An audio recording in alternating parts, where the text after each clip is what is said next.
Jeremias 38, eu farei a leitura somente dos versículos 1 a 3, do 1 ao 3, e a exposição, como os irmãos sabem, ela ocorrerá até o versículo 13. Eu já preguei a primeira parte desse sermão pela manhã, que foi até o versículo 5. Então, o foco da mensagem será a partir do versículo 6, tá bom? Mas eu lerei do 1 ao 3 nesse momento. Assim diz o Senhor nosso Deus. Jeremias 38. Ouviu, pois, Cefatias, filho de Matã, e Gedalias, filho de Pazur, e Jucal, filho de Selemias, e Pazur, filho de Malquias, as palavras que Jeremias anunciava a todo o povo, dizendo: Assim diz o Senhor, o que ficar nesta cidade morrerá à espada, à fome e de peste. Mas o que passar para os caldeus viverá, porque a vida lhe será como despojo, e viverá. Assim diz o Senhor, esta cidade infalivelmente será entregue nas mãos do exército do rei da Babilônia, e este a tomará. Amém. Você lembra qual é a mensagem central desses versículos aqui, do 1 ao 13, do capítulo 38 de Jeremias? Nós ouvimos pela manhã e agora prosseguiremos escutando a mesma verdade acerca de que a maneira como a gente recebe a palavra de Deus revela a nossa condição espiritual. A forma como você recebe a palavra, a pregação da palavra, revela a sua condição espiritual. Se você rejeita a palavra fielmente proclamada, isso demonstra que você está caminhando para o juízo eterno. Se você submete e acolhe pela fé no seu coração, então isso é uma evidência de que você está caminhando assim para morar, habitar com o Senhor para todo o sempre.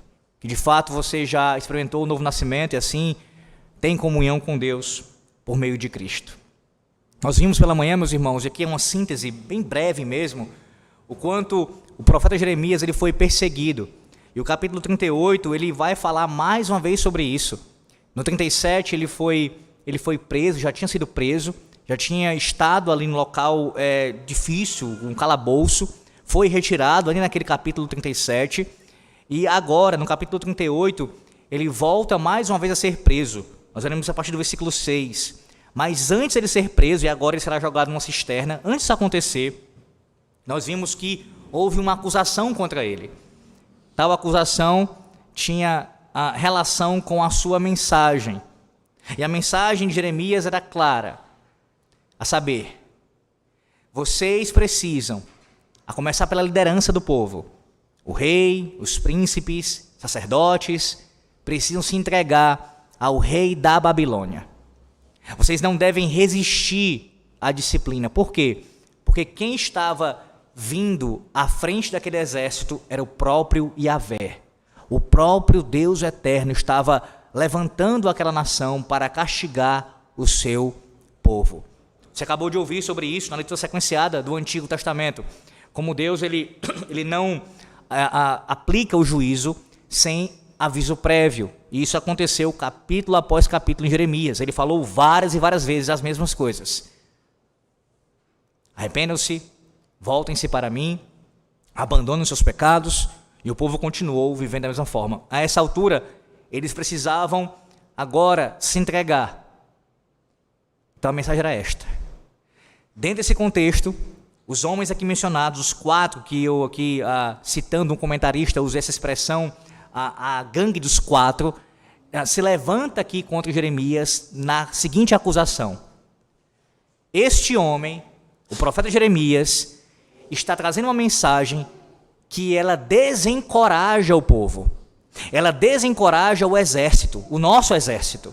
Os homens estão com suas mãos frouxas. Eles não conseguem batalhar, não conseguem guerrear. Então, há perdas já acontecendo, há homens que estão já fugindo.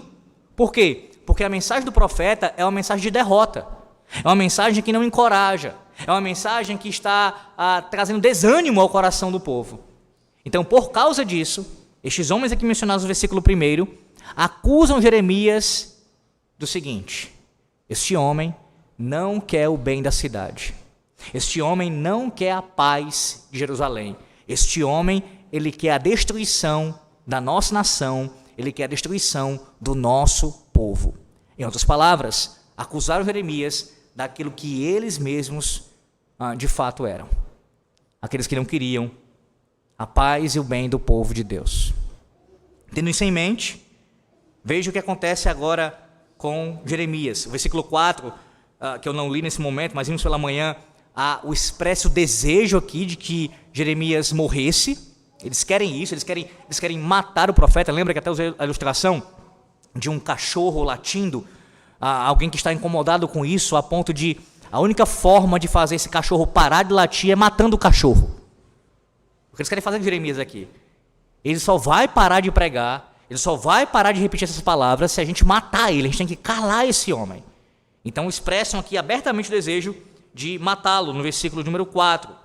E aí nós vimos também, no versículo 5, como o rei Zedequias, ele foi aqui omisso, mais uma vez, em seu exercício enquanto governante daquela nação. Ele poderia muito bem ter intervido, ele poderia muito bem ter se posicionado, mas ele simplesmente, a semelhança do que Pilatos fez com o nosso Senhor Jesus Cristo, ele entregou a causa ali nas mãos daqueles que estavam querendo a vida de Jeremias, como Pilatos fez com Jesus, com relação a entregar nas mãos dos líderes de Israel. Veja o versículo 6 agora. E eu quero que você tenha isso em mente, esse ensino agora. Deus sustenta os seus servos mesmo no fundo da cisterna. Guarde muito bem isso. Deus sustenta os seus servos, sustenta os seus, mesmo no fundo da cisterna. Versículo 6. Tomaram então Jeremias e o lançaram na cisterna de Malquias, filho do rei, que estava no ato da guarda. Desceram Jeremias com cordas. Na cisterna não havia água, senão lama. E Jeremias se atolou na lama. Vejam, meus irmãos, os 4 homens ali estavam conspirando para assassinar o profeta de Deus. Mas também eles não queriam sangue em suas mãos. Então eles organizam, e essa é a ideia aqui no versículo 6, um tipo de execução sem sangue, no sentido direto. Ou seja, eles não vão sujar as mãos diretamente, mas encontram um meio de executar Jeremias de uma maneira que não fosse diretamente pelas mãos deles. E aqui, citando um comentarista, ele diz o seguinte sobre a cisterna aqui, ele vai descrever assim, ó. Uma cisterna, claro, é uma cavidade subterrânea para armazenar água da chuva. As cisternas dos dias de Jeremias costumavam ter o formato de uma garrafa, com uma cobertura estreita no topo e uma grande caverna arredondada embaixo.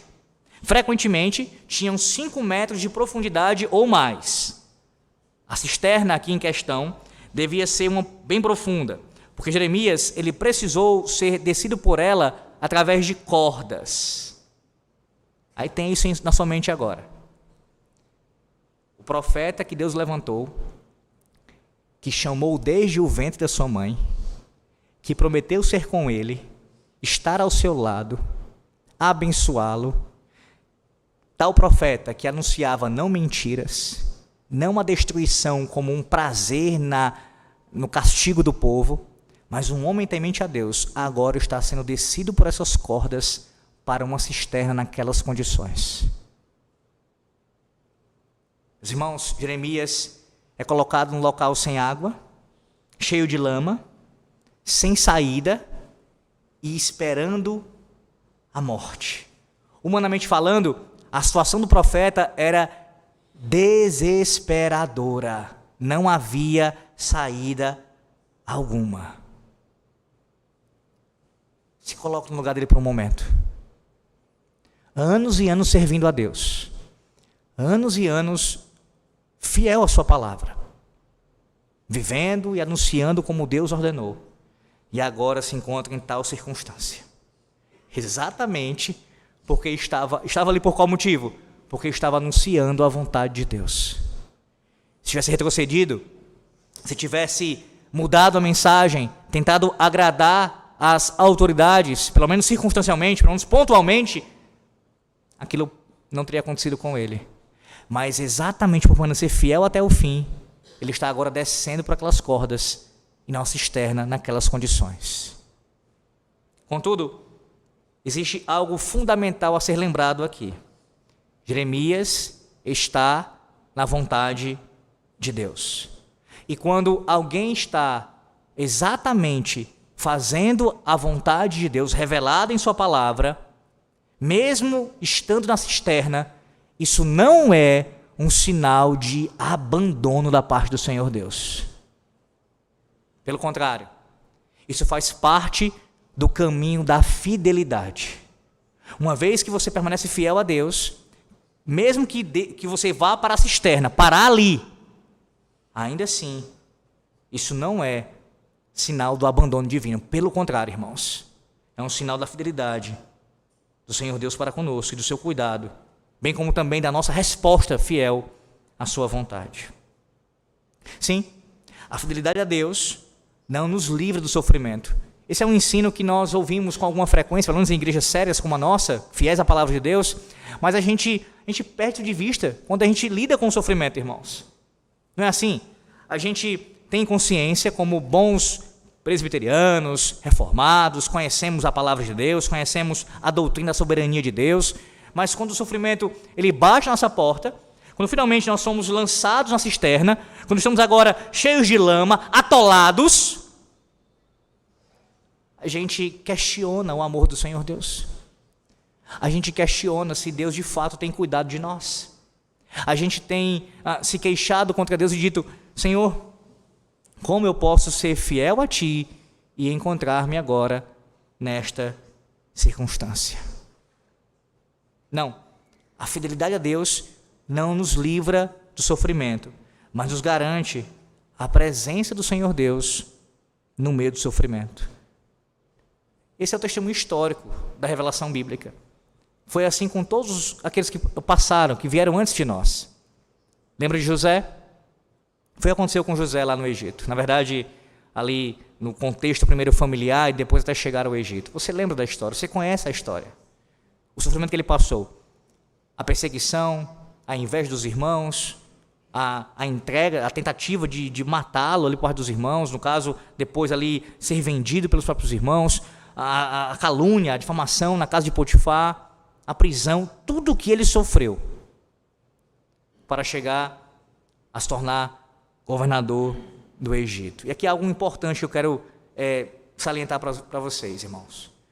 Quando a gente olha para a história de José, a gente tende a se equivocar numa interpretação. Ou melhor dizendo, a gente costuma interpretar equivocadamente essa parte da história. A gente olha para, pelo menos duas coisas, na verdade. A gente olha para aquela expressão bíblica que o Senhor Deus, alguns traduzem assim, né? Como se tivesse transformado o mal em bem. Não é isso que o texto ensina. Deus não transforma aquilo que é mal em algo bom. Como assim? Tudo que José sofreu de mal, bem como Jeremias aqui no capítulo 38, permaneceu e permanece sendo mal, irmãos.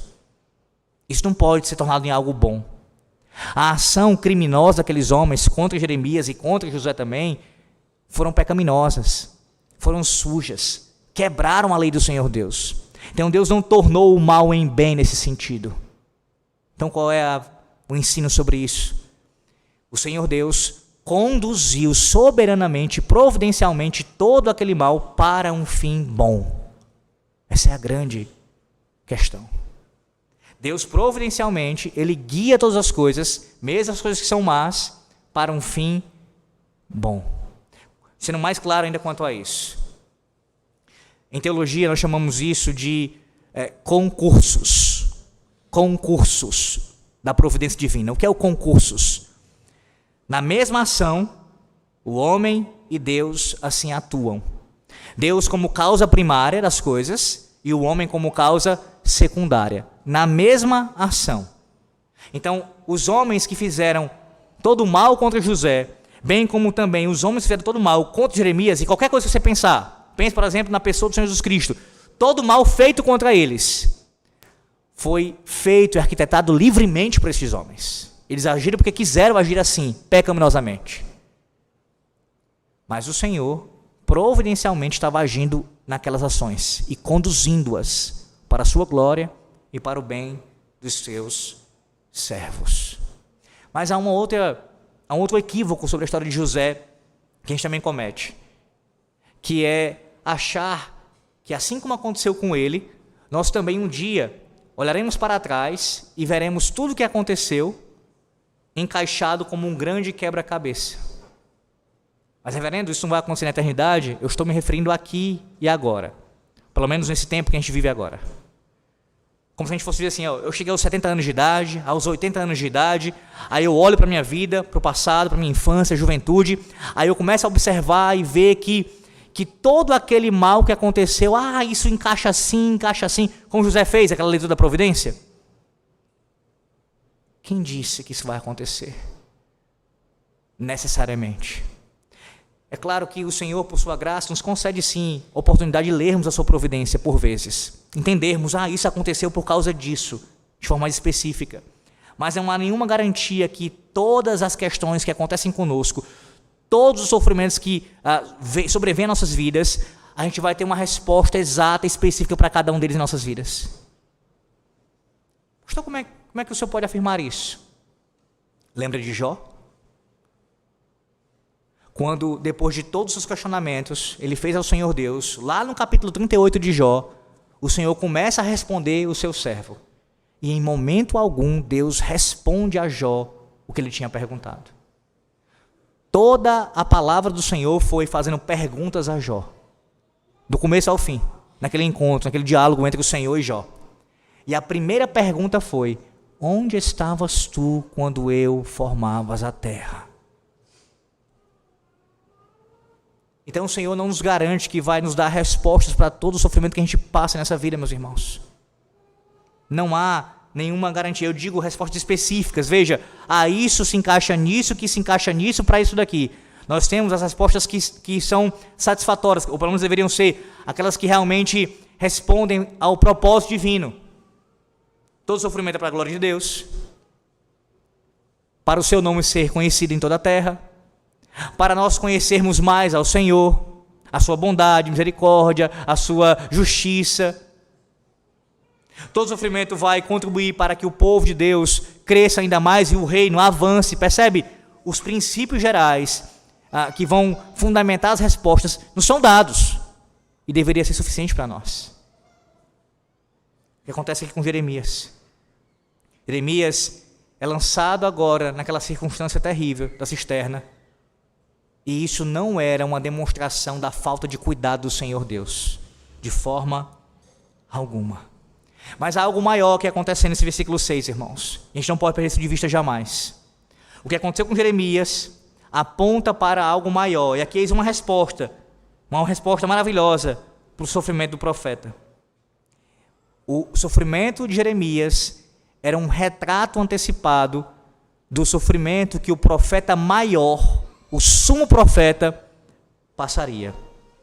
Assim como Jeremias, o Senhor Jesus foi rejeitado, ele foi acusado injustamente, ele foi entregue por líderes covardes, ele foi condenado pelos pecadores.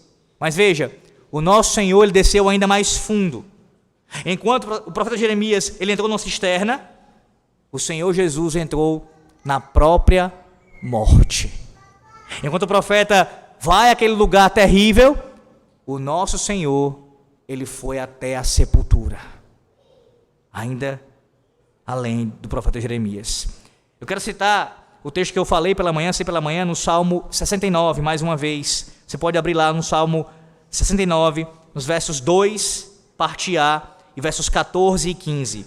O Salmo 69, versos 2, parte A, e depois o verso 14 e 15. Diz assim a palavra do Senhor: estou atolado em profundo lamaçal, que não dá pé. Livra-me do tremedal, para que não me afunde. Versículos 14 e 15.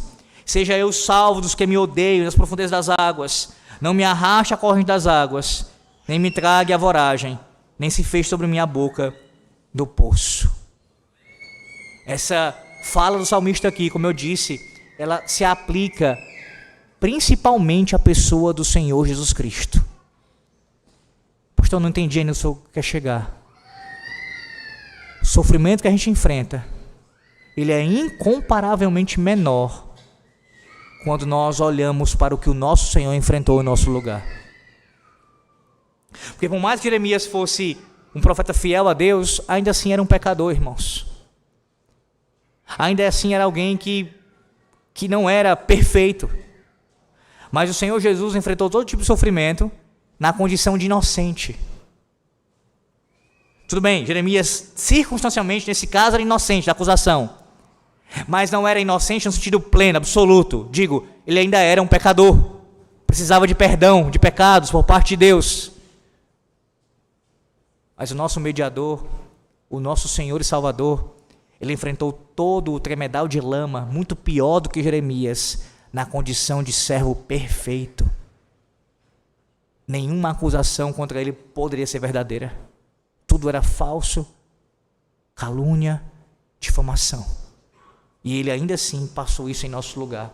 Pois bem, quando você enfrentar o sofrimento, a semelhança do profeta Jeremias, você é conduzido hoje pela palavra de Deus mais uma vez a lembrar do que o teu Senhor passou em teu lugar. Então você diga, reverendo, é porque o senhor não sabe. Eu posso não estar literalmente como Jeremias, mas eu me encontro nessa noite exatamente assim, coberto de lama, atolado. O sofrimento, a dor e a morte se aproximam. O Senhor Jesus Cristo, aquele em quem você crê e professa a sua fé, ele passou por algo muito pior do que você. Pastor, mas o que isso me ajuda? Ele fez isso em seu lugar, e sendo ele vitorioso sobre a morte e sobre todo aquele lamaçal que ele teve que enfrentar, não poderia ele aliviar o teu sofrimento nessa noite? Consolar o teu coração, edificar a tua fé, te trazer encorajamento e dizer mais uma vez pela sua palavra, eu estou aqui para te levantar, para te conduzir e para limpar você de toda essa sujeira que você tem assim lidado. Observe que o profeta, ele é perseguido, ele é preso, ele enfrenta tudo isso, mas ele acaba sendo libertado. Irmãos, o profeta, ele foi perseguido, mas não até a morte. Os homens ímpios, embora procurassem matá-lo, Deus, ele livrou o seu profeta da morte. E isso nos lembra de Jeremias capítulo 1, versículo 8, de como o Senhor prometeu a ele, a Jeremias, que iria cuidar do profeta. Sim, o mesmo Deus que disse que iria levantá-lo para falar às nações, anunciar a sua palavra, ele disse que seria com Jeremias em cada uma das suas adversidades. O profeta, ele saiu da prisão, como a gente viu no capítulo 37, e ele foi para dentro da cisterna. Lá, ele alcançou, e aqui literalmente, o fundo, ou o fundo do poço em seu ministério. Mas quando respondeu ao chamado de Deus, embora ele não soubesse disso naquela altura, ele estava concordando em atolar até as coxas na lama, num buraco no chão, esperando pela morte. Eu não sei se você consegue imaginar isso. Veja, isso você talvez pense assim, mas pastor, isso é só para o profeta. Ou pastor, isso é só para ministros da palavra. Não, irmãos.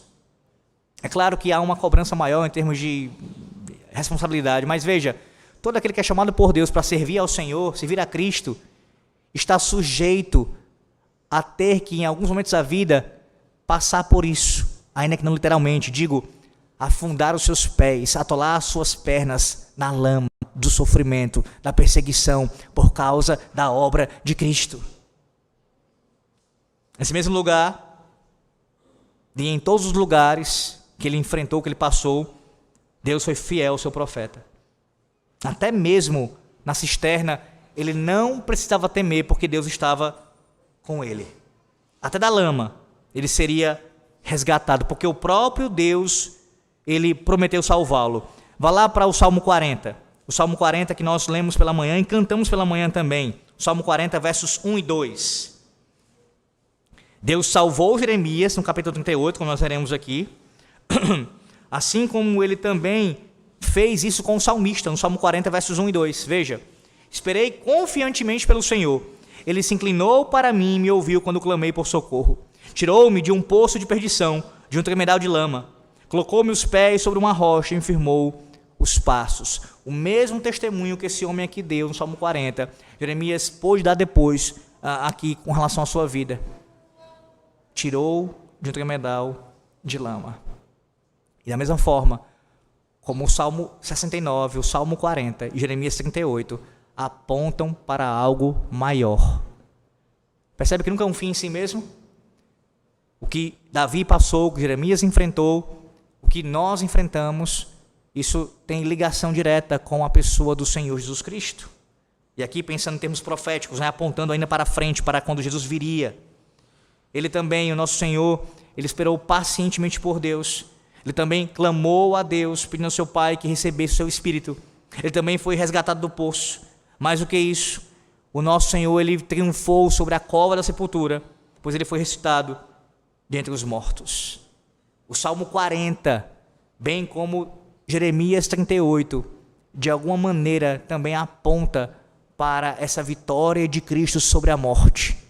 Aquele que desceu ao lugar pior do que o tremedal de lama, a sepultura, ele foi ressuscitado, como alguém que é resgatado de uma cisterna, ele foi ressuscitado dos mortos, dentre os mortos, e assim permanece vivo para todo o sempre.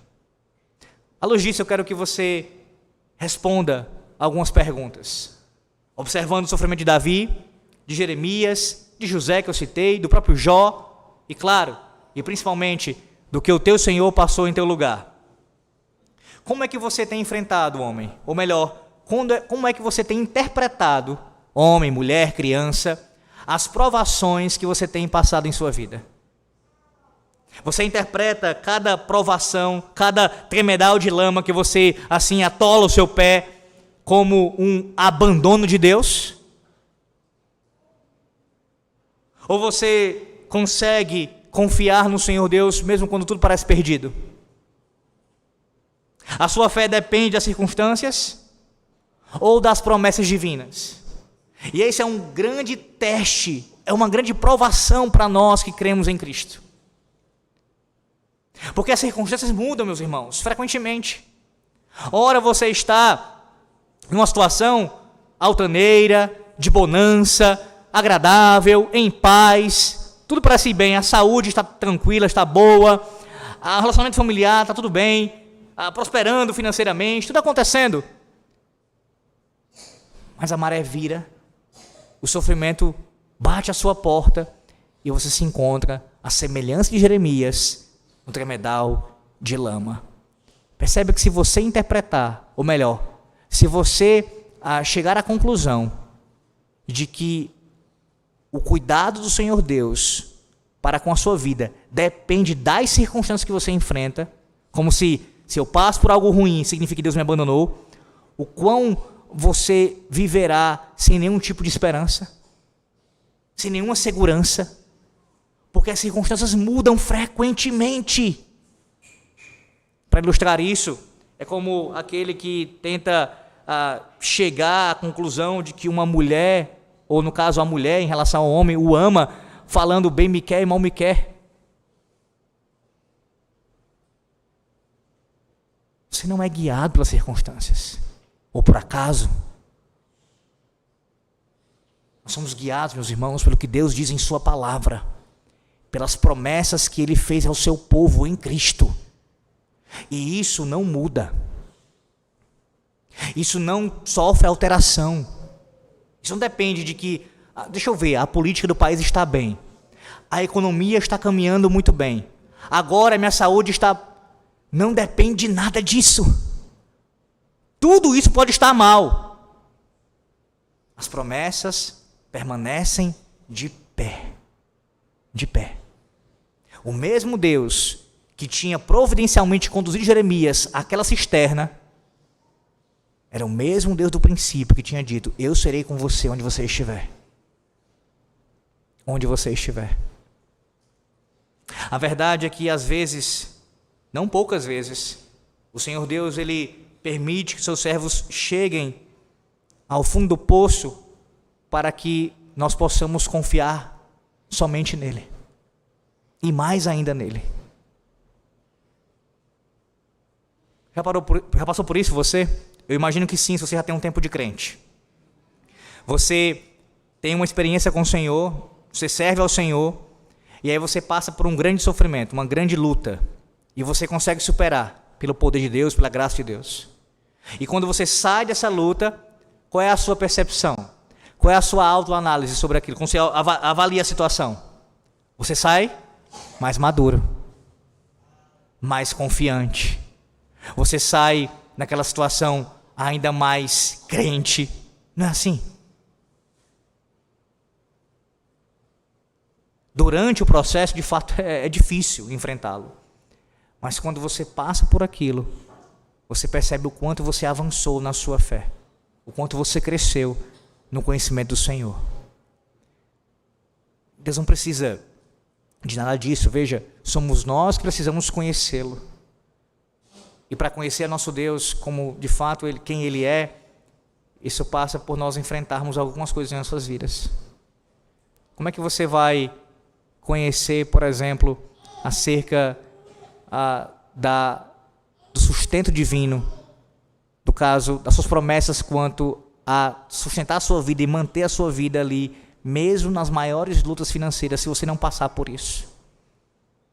Vou ser mais claro. Falar sobre o pão de cada dia na oração e orar isso ao Senhor quando a despensa está cheia é mais fácil. Mas quando vem uma crise econômica, uma luta na casa, no lar, no país, e você é provado nesse sentido, essa oração, pedindo ao Senhor dar o pão de cada dia e confiar nisso, ganha um sabor especial. Não é que ela mudou a oração, o ensino, veja, mas para você experimentalmente, pessoalmente, isso passa a ter um significado ainda mais profundo. Porque agora você pode falar sobre isso e orar sobre isso e confiar ainda mais agora, vendo que Deus sustenta você mesmo na crise financeira. Isso é só um exemplo. Só um exemplo. Ou mesmo quando você passa por uma situação difícil na sua saúde e experimenta a cura do Senhor Deus. Com ou sem os meios, com ou sem medicamentos, com ou sem cirurgia, você consegue experimentalmente provar que Deus cura. Deus cura. Em nossos dias, Deus cura. Nós negamos o dom de cura, como alguém tivesse, como os apóstolos tinham, mas nós cremos que Deus ainda cura, respondendo à oração dos seus servos, se for da sua vontade, para a sua glória, no seu tempo. Sabe o que é diferente? O pastor não entendia ainda. Lembra de Jó mais uma vez? Jó conhecia o Senhor Deus no princípio, antes de passar o sofrimento? No certo sentido, sim, claro, já era servo do Senhor. Mas quando ele passa por tudo aquilo, no final do seu livro, o conhecimento, o senso do divino, a percepção que ele tem da vida, da providência, o próprio Criador, é mais profunda. Porque agora ele conhece a Deus de uma forma ainda mais especial, depois de ter passado por todo aquele sofrimento. Então não é sem propósito, meu irmão. Não é sem motivo. O nosso Deus não nos aflige sem nenhuma razão. Como se fosse alguém que faz isso tendo prazer em nos machucar, em nos ferir. Um sádico. O nosso Deus não é assim. O nosso Deus é bom, é amoroso, tem compaixão de nós. E quando o sofrimento vem, é para nos moldar. A pergunta que você tem que responder nessa noite, assim como pela manhã, é: qual é a sua resposta quando você ouve a pregação da palavra de Deus? Reverendo, o que isso tem a ver com o que você acabou de explicar? A pregação da palavra de Deus nessa noite está lhe lembrando que o sofrimento que você enfrenta em Cristo, sendo provado, perseguido por causa da verdade do Senhor Deus, é um sofrimento que vem da parte do Senhor Deus, para o seu bem, para lhe moldar. Como é que você responde a essa palavra? Com rejeição? Insubmissão? Isso revela a sua condição espiritual. Ou acolhendo no coração pela fé. E dizendo, mesmo que eu não entenda todas as circunstâncias que eu enfrentei, que eu estou enfrentando, ainda assim eu confio no meu Deus. E não é uma fé cega e tola não, como os ateus e outros querem destacar isso, nos acusar disso. Nós conhecemos a Deus. Nós conhecemos o nosso Deus. Não estamos aqui falando no escuro, não. Ele nos deu uma revelação de quem Ele é. Então a gente pode confiar nele. Em seguida, do versículo 7 ao versículo 13, nós vemos aqui que quem recebe a palavra pela fé encontra a salvação. Do versículo 7 ao versículo de número 13. Deixa eu ler aqui só o versículo 7 nesse momento. Ouviu Ebed-Meleque, o etíope, eunuco que estava na casa do rei, que tinham metido a Jeremias na cisterna. Ora, estando o rei assentado à porta de Benjamim. Até o versículo 9. Saiu Ebed-Meleque da casa do rei e lhe falou: ó rei, senhor meu, agiram mal estes homens em tudo quanto fizeram a Jeremias o profeta, que lançaram a cisterna, no lugar onde se acha, morrerá de fome, pois já não há pão na cisterna. Irmãos, todos que confiam em Cristo podem compartilhar de sua vitória sobre a morte. E a pergunta é como? Como é que isso é possível? Pela fé. O exemplo deste homem aqui, destacado a partir do versículo 6, chamado Ebed-Meleque, ele ensina que Deus, ele salva todos aqueles que confiam nele, ou seja, que têm fé nele. Deus salva todos aqueles que confiam nele. Observe que o texto nos diz que este homem, ele era um etíope. E etíope, eles eram gentios, negros africanos, oriundos da Etiópia ou do Sudão. E assim, este homem aqui descrito, Ebed-Meleque, ele é um estrangeiro em Judá. Atente-se a isso. Além disso, ele também era um eunuco no palácio real. Talvez fosse encarregado ali do harém de Zedequias, o rei Zedequias. Mas seja como for, ele era um escravo. E um escravo emasculado. Talvez sequer nós saibamos o nome dele. Por quê? Porque Ebed-Meleque significa simplesmente servo do rei. Pode ser aqui não o seu nome, mas apenas o título deste homem aqui, o servo do rei. E mesmo que fosse o nome desse homem aqui, isso mostra que ele não tinha identidade própria. A sua situação como ser humano era completamente definida quanto ao seu relacionamento com o seu dono. Percebe? Ele é chamado Ebed-Meleque, o servo do rei. A ideia aqui é que a Bíblia está apresentando um homem que não tinha nem a sua própria identidade, não tinha nome, ele era separado do povo de Deus pela sua etnia, e ele não podia entrar no templo de Deus por causa da sua deformidade sexual. Todo esse contexto aqui. Todavia, esse homem aqui descrito, ele era importante sim, porque ele era importante para o Senhor Deus. Lembra de Jeremias capítulo 1, que é o texto que a gente volta várias vezes nas exposições? O que foi que Deus disse a Jeremias? Que através do seu ministério, as nações seriam alcançadas. Jeremias ia anunciar a palavra, não apenas a Judá, mas também às nações. Pois bem, Ebed-Meleque, ele é um fruto do ministério internacional do profeta Jeremias. É um etíope, um não-judeu, sendo alcançado pela mensagem profética. E apesar de ser um etíope, ele atentou para a palavra de Deus. Ele ouviu com seus ouvidos, acolheu no seu coração e assim, pela fé, foi salvo. Observe como ele foi corajoso nesse serviço ao Senhor Deus. No versículo 8, é dito sobre ele que ele deixou o seu posto. Diz assim, saiu Ebed-Meleque da casa do rei. Irmãos, tal atitude aqui não é uma atitude pequena. Ele estava abandonando o seu posto para ajudar o profeta Jeremias. Mostra coragem aqui. Em seguida, ele foi buscar uma audiência com o rei Zedequias. Veja, versículos 7 e 8, mais uma vez. Ouviu Ebed-Meleque o etíope, eunuco que estava na casa do rei, que tinham metido a Jeremias na cisterna. Ora, estando o rei assentado à porta de Benjamim, saiu Ebed-Meleque da casa do rei e lhe falou. Perceba, o escravo aqui, ele não falou ao rei em algum lugar privado, em particular, mas ele foi confrontá-lo em público, enquanto ele estava conduzindo as questões do seu reino, do seu estado. E de acordo com ali o texto, ele acusou os acusadores de Jeremias. Veja o versículo 9. Ó rei, meu senhor, agiram mal estes homens em tudo quanto fizeram a Jeremias profeta, que lançaram na cisterna, no lugar onde se acha, morrerá de fome, pois já não há pão na cidade. Agora ele avança ainda mais. Ele não apenas está diante do rei, falando em público, mas ele agora acusa os acusadores, que eram homens de grande posição. Por ser um homem de Deus, Ebed-Meleque, ele não tem dificuldade aqui em tomar partido, em tomar um posicionamento ao lado da verdade do Senhor, a favor do profeta do Senhor. Ele podia ver que Jeremias morreria em breve, mas ele valorizava tanto a vida do profeta de Deus, tanto quanto ele apreciava a verdade da palavra de Deus.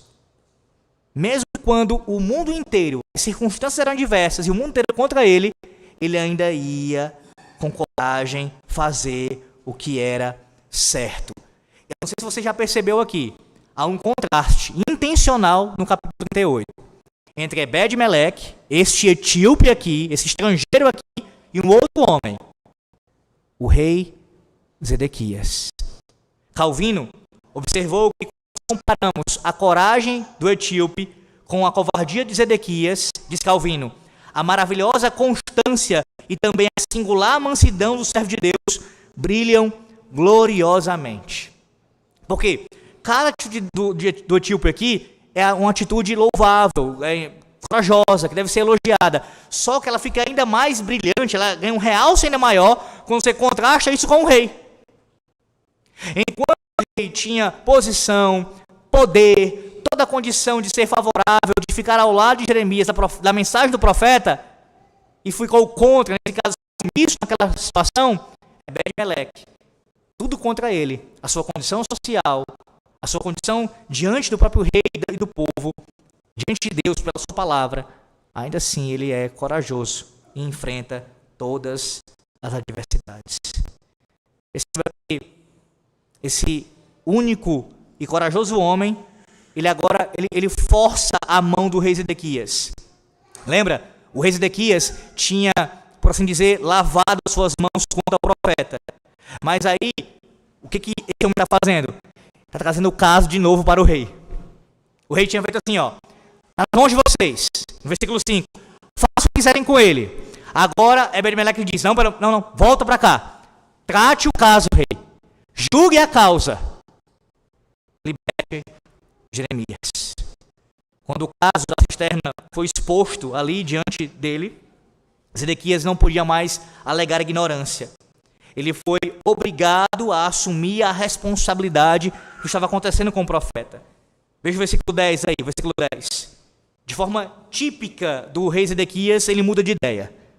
Versículo 10. Então, deu ordem o rei a Ebed-Meleque, o etíope, dizendo, toma contigo daqui 30 homens e tira a cisterna ao profeta Jeremias, antes que morra. O mesmo homem que tinha dito, não tem nada a ver com isso. Resolvam vocês, façam o que quiserem com ele. Agora, tipicamente, Zedequias, aquele homem que era rápido em tomar decisões, em mudar de posicionamento, movido pelas circunstâncias, agora autoriza a retirada do profeta. Veja, há um comentarista que diz o seguinte sobre esse fato aqui, ele vai dizer assim, o fato de tantos homens serem necessários mostra o tamanho do risco que o escravo havia assumido pelo profeta. Muito provavelmente, eles não eram necessários para libertar Jeremias da cisterna, mas para proteger a operação de resgate dos inimigos do profeta. Essa é a ideia. Deus nunca esqueceu dessa coragem aqui demonstrada por este homem. Vá lá para o capítulo 39, versículos 15 a 18. Veja o que é dito sobre este homem.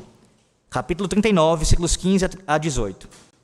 Ora, tinha vindo a Jeremias a palavra do Senhor, estando ele ainda detido no ato da guarda, dizendo, vai e fala a Ebed-Meleque, o etíope, dizendo, assim diz o Senhor dos Exércitos, Deus de Israel, eis que eu trarei as minhas palavras sobre esta cidade para mal e não para bem, e se cumprirão diante de ti naquele dia. A ti, porém, eu livrarei naquele dia, diz o Senhor, e não serás entregue nas mãos dos homens a quem temes, pois certamente salvarei, e não cairás à espada. Veja bem essa parte final agora. Porque a tua vida te será como despojo, porquanto confiaste em mim. Foi o que Deus falou a Ebed-Meleque. Irmãos, que verdade gloriosa. A salvação nunca depende da origem, da posição social, dos privilégios religiosos, de você ter nascido numa casa que serve a Deus desde sempre. Isso é uma bênção maravilhosa, mas a salvação não depende disso. Quantos de nós aqui nasceram em lares que não temiam a Deus, que não conheciam o Senhor? Quantos de nós aqui nasceram em lugares hostis ao Evangelho, hostis à pregação da palavra? Quantos de nós aqui nessa noite, nós viemos de uma condição social inferior, uma origem humilde? Nada disso depende a tua e a minha salvação. Sempre depende da graça de Deus recebida pela fé. Sempre. Sempre. Por isso Deus promete no versículo 18: certamente salvarei. Qual foi a razão? Porque tu és importante, corajoso, merecedor, tem alguma aparência. A razão no versículo 18 do capítulo 39: porque confiaste em mim. Porque confiaste em mim. Ebed-Meleque seria salvo daquela circunstância da Babilônia ali invadindo Jerusalém, porque ele confiou no Senhor Deus. Em quem você tem confiado? Em quem você tem confiado? Nessa noite, o exemplo de Ebed-Meleque nos envergonha, meus irmãos, por um lado. Um homem que não tinha o acesso à revelação divina que você tem. Ele não tinha. O mesmo nível de conhecimento teológico que você tem, ele não tinha. Provavelmente, na verdade eu posso falar até de forma categórica aqui, todos, no mínimo a maioria aqui, numa condição social superior a ele, muito mais favorecido na sociedade, nos nossos dias. Percebe? Você tem muito mais recursos, muito mais acesso, muito mais conhecimento, ouve a palavra de Deus, não esporadicamente, como ele deve ter ouvido em alguns momentos, Jeremias pregando, mas você ouve frequentemente, e ele confia no Senhor. Com o pouco que ele tinha, com as poucas oportunidades que ele deve ter tido, ele confiou no Senhor. Em quem você tem confiado? A sua fé, a fé que você professa, ela tem produzido obediência e coragem? Sim, porque, veja que isso é uma relação de causa e efeito. Se somos crentes em Cristo, isso nos conduz à obediência e nos conduz também à coragem. Não significa dizer que pontualmente ou eventualmente a gente não pode demonstrar algum tipo de medo, de pavor. Isso pode acontecer com o cristão verdadeiro, claro que pode. Mas não é uma marca nossa. Nós não somos marcados por isso. Por sermos medrosos, por sermos covardes. Não é uma marca do povo de Deus. Pelo contrário. Aqueles que temem ao Senhor, temem mais ao Senhor do que aos homens. E mesmo arriscando a própria pele, defendem a causa de Deus até o fim. Foi o que aconteceu com Ebed-Meleque. Consegue perceber o quanto nós somos medrosos muitas vezes? Talvez você diga: eu tenho muito a perder, reverendo. Eu tenho muito a perder se eu falar isso, se eu me posicionar aqui, se eu tomar essa atitude, se eu for dar um de corajoso aqui. E Ebed-Meleque? Ele podia perder a própria vida. E ainda assim ele demonstrou coragem e ousadia. Você está disposto, pela fé que você professa, porque você desconfiar no Senhor Deus, a se identificar com Cristo e a sua palavra em qualquer circunstância? Em qualquer circunstância. Reverendo, isso ainda está muito abrangente, eu não consigo ainda entender de forma mais prática. Vamos ser mais específicos aqui. Não basta você apenas professar e dizer no seu trabalho, onde você anda, que você é um cristão. Você precisa evidenciar isso por atitudes específicas mesmo. Não adianta você professar que é um cristão e, por exemplo, aceitar suborno no seu trabalho. Ou então ser conivente com a mentira de um colega, de um patrão. Não adianta você afirmar que serve a Deus, que confia no Senhor, e ao mesmo tempo você é desonesto nos seus negócios. E você trai a sua esposa, trai o seu marido. Percebe? Não basta dizer eu confio no Senhor. Onde estão os frutos? A obediência, a coragem, o serviço a Deus de tal maneira que nos identifiquemos com nossas vidas com Cristo e a sua palavra. A semelhança de Ebed-Meleque. O contraste é impressionante, irmãos. Os líderes da aliança perecem. O estrangeiro é salvo. Quando Jerusalém caiu, ambos foram resgatados, como diz o capítulo 39. Pois Deus salva todos os que confiam nele. E como todos os verdadeiros servos do rei, Ebed-Meleque foi salvo pela fé. O mesmo princípio. Sim, o sola fide da reforma. Somente pela fé nós somos salvos. Expresso aqui em Jeremias capítulo 38. Que preciosidade. Você e eu, nós somos salvos somente pela fé no Rei dos Reis e Senhor dos Senhores. Servos do Rei. Que título esse, não? Ministro, ouvimos pela manhã, né? Ministro da Palavra de Deus. Esse aqui encaixa-se em todos nós. Eu não sou um ministro da Palavra, pastor. Mas você é um Ebed-Meleque. Servos do Rei. Servos do Deus Altíssimo. Que título mais importante do que esse você quer? O que você deseja mais do que isso? Mas em último lugar, observe que a salvação de Ebed-Meleque, mais uma vez, aponta para algo maior, aponta para a salvação em Cristo. Versículos 11 a 13 agora, a última parte dessa exposição. Versículos 11 a 13. Veja como o escravo realizou um outro ato de fé que merece atenção. Não só a sua ousadia e coragem para argumentar em prol de Jeremias, para que ele fosse liberto da prisão, mas há um outro ato aqui. Veja, versículos 11 a 13. Tomou Ebed-Meleque os homens consigo e foi à casa do rei por debaixo da tesouraria. E tomou dali umas roupas usadas e trapos, e os desceu a Jeremias na cisterna, por meio de cordas. Disse Ebed-Meleque, o etíope, a Jeremias: põe agora estas roupas usadas e estes trapos nas axilas, calçando as cordas. Jeremias o fez. Puxaram a Jeremias com as cordas e o tiraram da cisterna. Jeremias ficou no átrio da guarda. Observe que foi um belo ato de bondade que revelou o grande amor do homem, daquele homem ali, pelo profeta de Deus. Para ele, não bastava salvar a vida do profeta Jeremias. Ele queria honrar o profeta. E ele demonstra essa atitude de honra para com o profeta, ali cuidando do seu corpo, zelando pelo seu corpo. Irmãos, é impossível nós meditarmos um texto como esse e não lembrarmos do cuidado que foi demonstrado, ou nesse caso, a dedicação que houve ao corpo do Senhor Jesus Cristo. A palavra de Deus relata como José de Arimateia foi a Pilatos para pedir o corpo de Jesus.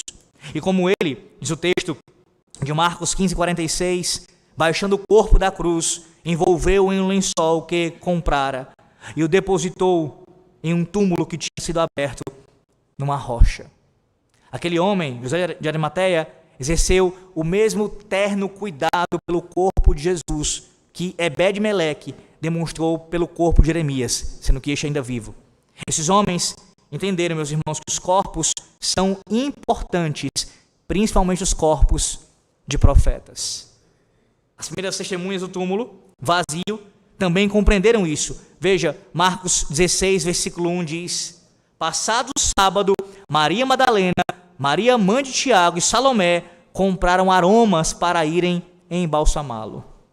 Elas queriam cuidar do corpo de Jesus, só que não havia mais necessidade. O próprio Deus Pai cuidou do corpo do seu Filho o profeta. Ele não, à semelhança de Jeremias, ele não o abandonou no túmulo. Ele não iria permitir, como diz o Salmo 16, verso 10, que o seu santo visse ou provasse corrupção. Pelo contrário, o nosso Deus o ressuscitou dentre os mortos. E um dia, Jeremias, assim como os nossos parentes e entes queridos, amigos, e nós também, quando provarmos a morte, um dia seremos ressuscitados, assim também como o nosso Senhor Jesus Cristo o foi. Irmãos, a libertação do profeta Jeremias da cisterna não é o fim da história, nem a preservação de Ebed-Meleque. Sabe por quê? Porque os dois ainda morreriam. A gente lê uma história como essa e pensa assim, tá vendo? Deus libertou Jeremias da cisterna, Deus poupou também Ebed-Meleque, cuidou dele naquele enfrentamento com o rei, e depois mesmo no cativeiro babilônico, ali protegeu os dois, mas ambos ainda morreriam. Eles provaram a morte. Por quê? Toda a cena aqui, irmãos, de livramento, de salvação, de libertação do profeta, de cuidado para com Ebed-Meleque, tudo isso anunciava algo maior. Maior. Toda a cena aqui aponta para a salvação em Cristo. A esperança final dos santos, ela não está apenas em sobreviver às dificuldades desta vida. Nós somos tolos quando assim pensamos. Passei por esse problema, pronto. Passei por aquele outro. Pastor, isso não é uma contradição que o senhor pregou agora há pouco? Não, você vai enfrentar os problemas. Deus vai te dar graça para superar vários deles. Isso vai acontecer, sem dúvida, na maioria das pessoas, na vida das pessoas. Mas ainda que você supere os problemas, as circunstâncias adversas, haverá um momento em que vai chegar um problema que você não vai conseguir resolver. Você tem alguma dúvida disso? A não ser, é claro, que você esteja vivo quando o Senhor Jesus Cristo voltar. Caso contrário, você provará a morte. Um dia haverá um problema que você não vai conseguir superar. De maneira final, eu digo isso, nessa vida. É uma doença, a idade vai avançar, ou mesmo um acidente vai acontecer. A gente não espera pelo nosso Deus somente nesta vida. A gente não aguarda pelo Senhor, pelo seu cuidado somente nesta vida. Nós olhamos para além túmulo. Para além túmulo. A sua esperança é a ressurreição. Por isso, Hebreus 11 fala dos profetas perseguidos, presos e maltratados. O texto diz, Hebreus 11, que eles aguardavam algo melhor. E esse algo melhor é a vida eterna garantida pelo Cristo ressuscitado. Tal ensino aqui, irmãos, não implica numa negligência para com esta vida aqui e agora. Não é que você, no aguardar da vida eterna, vai ficar aqui sendo negligente, dizendo assim, não vou comer, não vou beber, não vou me alimentar, não vou trabalhar, não vou estudar, não vou cuidar da minha saúde, da minha família. Não, esse ensino é falso, é pecaminoso. Mas farei tudo isso, na dependência do Senhor, para a sua glória. Mas jamais colocarei os meus olhos nestas coisas, como se fosse um fim em si mesmo, ou o fim último da minha vida. Eu farei tudo o que eu faço, olhando para a vida eterna, vivendo para a vida eterna. É assim que o crente vive, na esperança da ressurreição dos mortos, em Cristo Jesus. A tua esperança, crente, está apenas nos livramentos desta vida?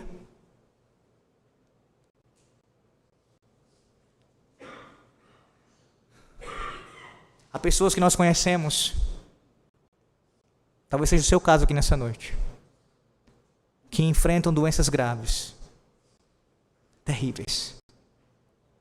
Eu pelo menos conheço algumas, e os irmãos, pelo menos aqui alguns eu acredito também conheçam. Gente que está com doenças caminhando para a morte. Se o Senhor não curar, se o Senhor não livrar, se o Senhor não fizer isso, você escutou que Deus cura, pode fazer, e sim, isso acontece às vezes, sem dúvida. Mas se o Senhor não livrar, e se aquele problema específico que você está enfrentando, seja qual for a área, não for resolvido, como você espera. Em outras palavras, a tua esperança está na resolução, nos livramentos dos sofrimentos desta vida somente? É isso? Pense no contexto do nosso país. A tua esperança está na resolução de uma nova eleição no país? E se não for eleito o candidato que você deseja? E se vierem mais 4 anos, mais 8 anos, mais 20 anos de governos terríveis? Percebe? Se a tua esperança estiver nestas coisas, não estou dizendo que a gente não vai se preocupar em alguma medida, vai orar por isso, vai trabalhar. Estou falando sobre colocar a esperança nestas coisas. Se a nossa esperança estiver, por exemplo, nas decisões que o concílio maior da nossa igreja vai tomar esse ano. Não, porque se esse ano, por mais que a gente se preocupe, ore por isso, trabalhe, mas veja, se... Você já pensou?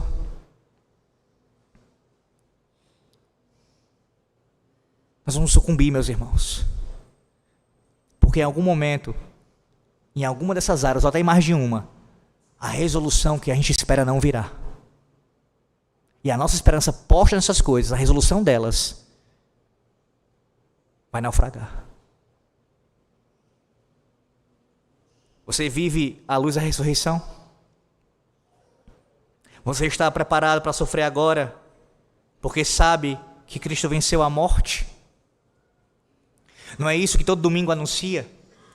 O simples fato de Deus ter um dia separado a nova aliança, tendo sido mudado para o primeiro dia da semana, tem como marca essa mudança a ressurreição de Cristo. Então, todo domingo, o domingo em si, é um anúncio público de que Jesus Cristo triunfou sobre a morte. Ele está vivo. Ele está vivo. E nele está a nossa esperança. Não nas circunstâncias, não na resolução dos problemas, mas no Senhor Jesus Cristo. Citando o que a nossa confissão de fé fala sobre isso, no capítulo de número 8, de Cristo Mediador, na seção de número 2, diz o seguinte, seção 4, melhor dizendo, seção 4. Este ofício, o Senhor Jesus empreendeu muito voluntariamente, ofício de quê? De mediador. Para que pudesse exercê-lo, foi sujeito à lei, que ele cumpriu perfeitamente, padeceu imediatamente em sua alma os mais cruéis tormentos, e em seu corpo os mais penosos sofrimentos. Foi crucificado e morreu, foi sepultado e ficou sob o poder da morte, mas não viu corrupção.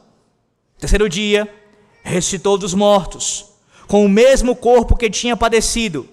Com esse corpo subiu ao céu, onde está assentado à destra do Pai, fazendo intercessão. De lá voltará no fim do mundo para julgar os homens e os anjos. O nosso mediador, ressurreto. Nele está a nossa esperança. Voltemos à dieta de Worms. Por que Lutero permaneceu firme? Qual foi a razão do reformador Lutero permanecer firme diante daquela adversidade? Ora, porque ele compreendeu, meus irmãos, algo que o profeta Jeremias havia compreendido séculos antes. A questão mais importante da vida não é o que os homens pensam da palavra de Deus, mas como nós responderemos a ela. Em Jeremias 38, encontramos 2 grupos. De um lado, a liderança de Judá, rejeitam a palavra, perseguem o profeta, caminham para o juízo. Do outro lado, um escravo estrangeiro, recebe a palavra, confia em Deus, encontra a salvação. E a grande divisão do capítulo não é entre ricos e pobres, nem entre judeus e gentios, nem entre governantes e servos. A grande divisão é entre aqueles que rejeitam a palavra e aqueles que recebem a palavra pela fé. E essa é a grande divisão, meus irmãos, na humanidade hoje. Portanto, a pergunta final do texto é simples, e eu quero que você responda diante do Senhor Deus, na sua consciência nesse momento. Quando a palavra de Deus confronta a sua vida, você reagirá como a gangue dos 4 ou como Ebed-Meleque? Porque quem rejeita a palavra, rejeita o próprio Deus.